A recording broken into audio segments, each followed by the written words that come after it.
just 1,000 rupees. Yeah, 1,000. For a large university, that's not even a slap on the wrist. It's nothing.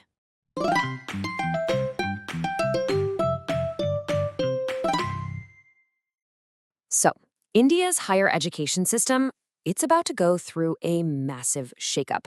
We're talking about a new bill called the Viksit Bharat Shiksha Adhishtan bill. And look, this isn't just some minor policy tweak, it's a fundamental redesign of how our colleges and universities are going to be run. So, what exactly is about to change? Let's dive right in.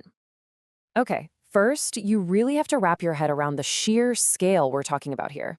India has over 1,200 universities and more than 50,000 colleges. We are talking about one of the largest, most complex higher education systems anywhere on the planet. And this new bill, it's going to change the rulebook for every single one of them.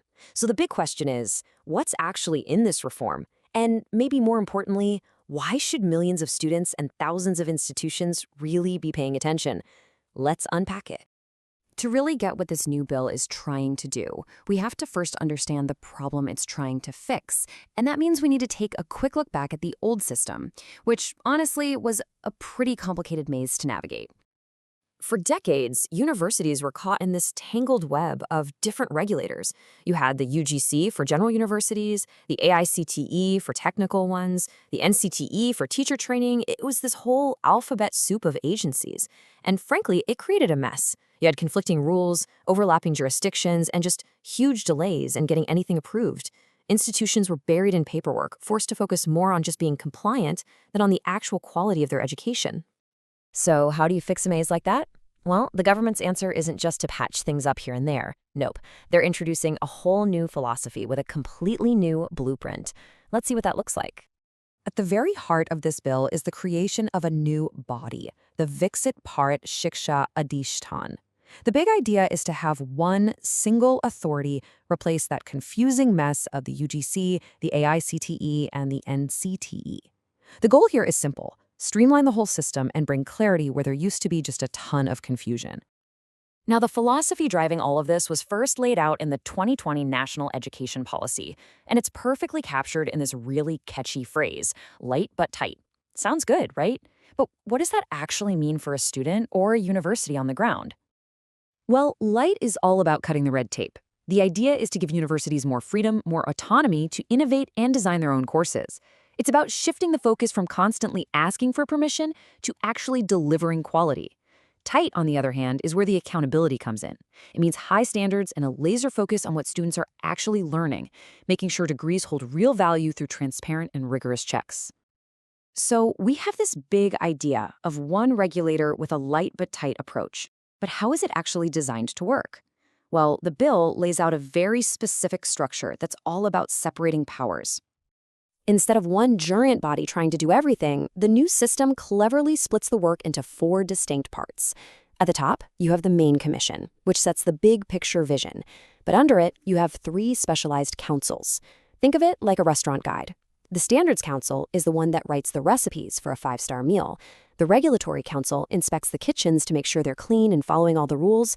And the Accreditation Council, they're the ones who actually hand out the Michelin stars. And this separation is a huge deal. For the first time, these key functions, setting the standards, inspecting the colleges, and then grading them, are all handled by different bodies. This is to avoid any conflict of interest, and crucially, you'll notice funding is kept completely separate. The new regulator will not control the money, that stays with the Ministry of Education. So the same body can't be both the judge and the banker anymore. That separation of funding is actually just one piece of a much bigger shift in power. So let's look at the changes that universities and even students are probably going to feel the most. So here's the bottom line. The new regulator is losing 2 key powers. As we just saw, it can no longer give out grants, but it also loses the power to set fee structures for institutions. This completely changes its relationship with universities, pushing them away from micromanagement and towards genuine autonomy. But, and this is a big but, while the new body loses some of that financial control, it gains something else entirely: teeth. The power to penalize institutions that don't meet the standards gets a major upgrade. Get this. Under the old system, the maximum fine the UGC could levy on an institution for violations was just 1,000 rupees. Yeah, 1,000. For a large university, that's not even a slap on the wrist. It's nothing.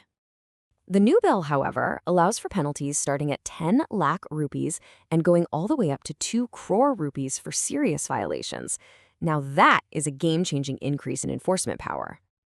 As you can probably imagine, a reform of this magnitude has kicked off a massive debate. There are some really high hopes for what it could accomplish, but there are also some very real fears about the potential downsides. So on one hand, supporters see the promise of a more dynamic, quality-focused system. They think it'll give greater freedom to top institutions and provide clearer standards for students. They believe this will finally shift the focus from paperwork to actual learning outcomes. On the other hand, critics are worried about putting way too much power into one central body. They're raising concerns about undermining the role of states in education, the massive challenge of actually implementing this, and, whether this will truly fix the system or just move the old bureaucracy into a new building. So where does all this stand right now?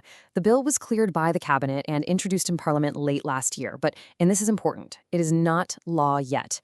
It's currently with a joint parliamentary committee, which means it's undergoing a really detailed review with consultations from experts and stakeholders, so the final version could still see some changes. And that leaves us with a big question, doesn't it? This is a once-in-a-generation attempt to reshape Indian higher education. Will it deliver on that light but tight promise and create a system that fosters real excellence? Or will it end up being the same old bureaucracy just with a new name? The answer is going to define the future for tens of millions of students all across the country.